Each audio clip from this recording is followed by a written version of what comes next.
Hi, I'm Tim Roble and welcome to Adventure Athlete. Today we're going to do part 2 of the GMC Canyon Overland build. So it's been about 10 minutes since the last video I shot of the walk around of the outside.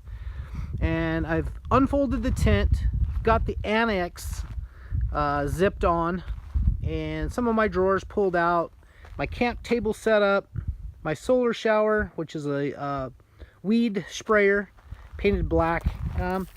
Today I'll get about 74 with the black on it. It'll probably get somewhere about 90-degree water. So what I'll do tonight, I'll boil water and add to it.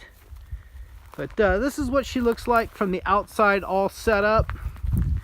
Talked about in the last video the inside of the vehicle, and what I did, I took out the back seat and fabricated this out of wood. Move this out of the way. I carry 4 gallons of water in these stainless steel containers. Each one's a half gallon. And then, like on this side, I have this set up so this little cubby comes out. It's all my tools I need to work on the truck, work on the motorcycles, extra tie downs. I got a knife and some extra paper towels. And we go to the center. I got some of the stuff to wire in my ARB compressor, another first aid kit. I carry 2. And then on the other side, I do trash bags and some other little food provisions that I always have with me. So like if you're not packing for a trip and somehow you end up out in the bush, just a spur of the moment, I have enough for 3 days in here for myself. Always carry 1 Camelback. This is one I use for my motorcycle. Super lightweight. I have all this set up here with the different pouches. These are the Smittybilt pouches, and I just kind of screwed it to the wood. This is a bed liner material that you roll on, and it makes everything waterproof. It's the same thing that I did on my shell up here, and that's been holding up really good in the elements. Not that we're like in a whole lot of rain or snow or anything here in California, Southern California anyway. I'll walk around the truck real quick. We talked about the Rotopacks, talked about the awning. I'm not sure if I'm going to put the awning out of this trip, just simply because of where the sun is. I try to park somewhere between, well, I try to head south when I'm parking. It's the best for my solar panels to charge, but I'm about southwest right now, which is fine and somewhat level enough to sleep.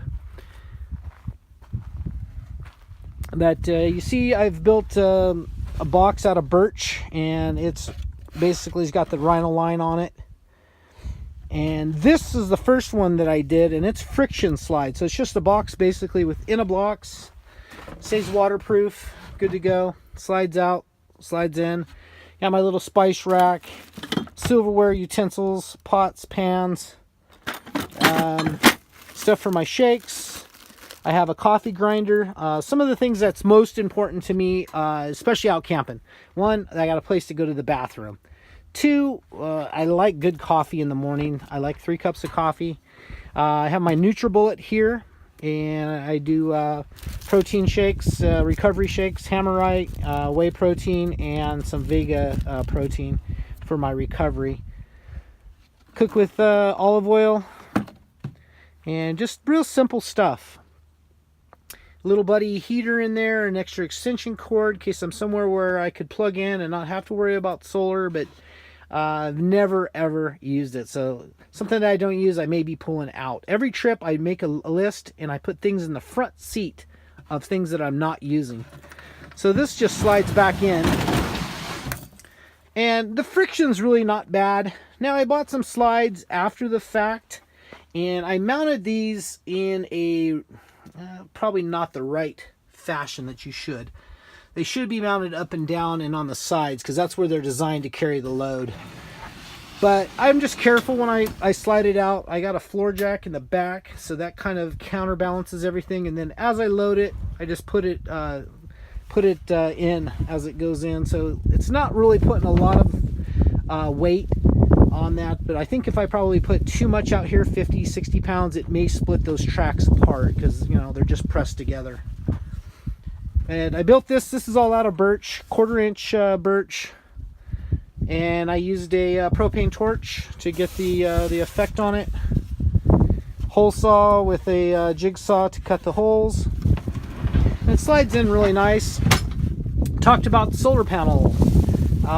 Here is my charge controller. And this is a 2500 watt inverter I can plug into. That runs my coffee grinder, my NutriBullet, anything like that. On the back side, I have a two 12-volt outlets and one set up for my cell phone, and I can use another one to charge something else at the time. Now, we talked about the Snowmaster. This is their Expedition series, a 66 quart, and this is on a slide. It was a standard ARB slide that I got, and I basically modified it. I welded in L brackets and made it so it came out longer. But the Snowmaster is an outstanding refrigerator. Got a little LED light in there somewhere. Yeah, right there. This is the refrigerator side, so I can set that so it's a refrigerator temperature. Maybe I think I set it at 34 degrees. And then on the freezer, I set that down at 0, and that keeps my ice, frozen vegetables and stuff like that well. I didn't finish talking about some of the things that I really like. So even as an adventure athlete, I come out, I love my coffee in the morning, I love a place to go to the bathroom, and I like to be comfortable. And then after maybe 5 or 6 o'clock sitting around the campfire, I do enjoy a cocktail or two. So those are the things that I appreciate about camping. You know, I don't overdo it, but I have a good time, and that's things that I really like. I did mount this paper towel holder on here, kind of flimsy, so I wouldn't say, hey, I recommend doing that. I will probably CNC one myself out of stainless. That's basically, I'll copy that design, but make it out of a tougher material, you know, something that's not so thin.